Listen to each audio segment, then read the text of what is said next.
السلام علیکم دوستوں، میں ہوں آپ کا ہوسٹ محسن چیلی اور آپ دیکھ رہے ہیں میمن ٹی وی۔ دوستوں، گزشتہ دنوں جب حماس نے اسرائیل پر حملہ کیا تو پرنٹ میڈیا ہو یا سوشل میڈیا، ہر طرف اس حملے کی بات کی جانے لگی کہ حماس نے اسرائیل پر حملہ کر دیا، 5000 راکٹ فائر کیے گئے، کئی درجن اسرائیلی فوجیوں کو یرغمال بنا لیا، سینکڑوں فوجی مارے گئے وغیرہ وغیرہ۔ ان تمام خبروں کو سن کر میرے بیٹے نے مجھ سے پوچھ ہی لیا کہ ابو یہ جنگ کیوں ہو رہی ہے، اس سے ہمیں کیا ملے گا، اور فلسطین ہمارے لیے اتنا اہم کیوں ہے۔ میں نے فلسطین کی محبت اپنے بیٹے کے دل میں جگانے کے لیے اپنے بیٹے سے کہا، بیٹا یہ فلسطین انبیاء علیہ السلام کی سرزمین ہے۔ حضرت ابراہیم علیہ السلام نے فلسطین کی طرف ہجرت فرمائی تھی، حضرت داؤد علیہ السلام نے اسی سرزمین پر سکونت اختیار رکھی تھی اور یہیں اپنا محراب بھی تعمیر فرمایا تھا۔ حضرت سلیمان علیہ السلام اسی ملک میں بیٹھ کر ساری دنیا پر حکومت فرمایا کرتے تھے۔ حضرت زکریا علیہ السلام کا محراب بھی اسی سرزمین پہ ہے۔ حضرت موسیٰ علیہ السلام نے اسی سرزمین کے بارے میں اپنے ساتھیوں سے کہا تھا کہ اس مقدس شہر میں داخل ہو جاؤ۔ انہوں نے اس سرزمین کو مقدس شہر، اس سرزمین کے شرک سے پاک ہونے اور انبیاء علیہ السلام کا مسکن ہونے کی وجہ سے کہا تھا۔ اسی سرزمین میں کئی معجزات وقوع پذیر ہوئے، جیسے کہ حضرت بی بی مریم نے حضرت عیسیٰ علیہ السلام کو یہیں جنم دیا تھا جبکہ وہ کنواری تھی۔ اسی سرزمین میں ایک نومولود بچے یعنی حضرت عیسیٰ علیہ السلام نے اپنی قوم سے خطاب کیا تھا۔ حضرت عیسیٰ علیہ السلام کو جب ان کی قوم نے قتل کرنا چاہا تو اللہ تبارک و تعالیٰ نے انہیں اسی سرزمین سے آسمان پہ اٹھا لیا تھا۔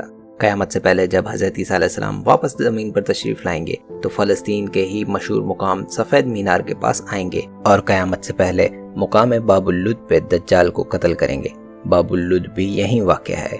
مسجد اقصی بھی فلسطین میں واقع ہے، جسے مسلمانوں کا قبلہ اول ہونے کا اعزاز حاصل ہے۔ مسجد قبلتین بھی فلسطین میں واقع ہے، جہاں حضرت جبرائیل علیہ السلام دوران نماز ہی حکم ربی سے نبی آخر الزماں حضرت محمد مصطفیٰ صلی اللہ علیہ وآلہ وسلم کا رخ مسجد اقصی یعنی بیت المقدس سے بیت اللہ یعنی خانہ کعبہ کی طرف کرا کر گئے تھے۔ حضور اکرم صلی اللہ علیہ وآلہ وسلم معراج کی رات مکہ مکرمہ سے یہاں بیت المقدس لائے گئے تھے اور پھر یہاں سے معراج کی طرف روانہ ہوئے تھے۔ دوسری بار جب صلاح الدین ایوبی کے ہاتھوں یہ فتح ہوا، کہا جاتا ہے کہ وہ بھی معراج کی رات بروز جمعہ 27 رجب المرجب 583 ہجری تھی۔ سرکار دو عالم صلی اللہ علیہ وآلہ وسلم کی اقتدا میں انبیاء علیہ السلام نے یہی نماز ادا فرمائی تھی۔ سیدنا ابو ذر رضی اللہ تعالیٰ عنہ کہتے ہیں کہ میں نے رسول اکرم صلی اللہ علیہ وآلہ وسلم سے عرض کیا، زمین پہ سب سے پہلی مسجد کون سی بنائی گئی؟ تو آپ صلی اللہ علیہ وآلہ وسلم نے فرمایا کہ مسجد الحرام یعنی خانہ کعبہ۔ میں نے عرض کیا کہ پھر کون سی مسجد بنائی گئی؟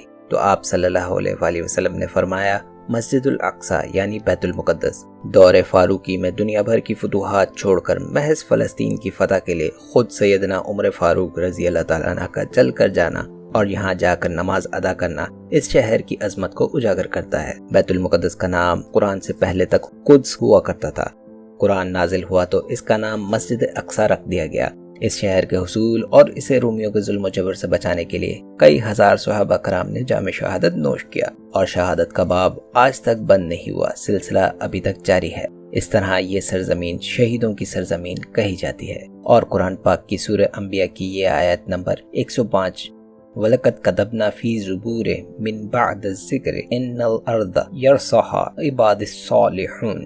ترجمہ: اور ہم نے نصیحت کی کتاب تورات کے بعد زبور میں لکھ دیا تھا کہ میرے نیکوکار بندے ملک کے وارث ہوں گے۔ عبادت کرنے والے بندوں کے لیے اس میں اللہ کے حکموں کی تبلیغ ہے۔ اس سے ثابت ہوتا ہے کہ امت محمدیہ حقیقت میں اس سرزمین کی وارث ہے۔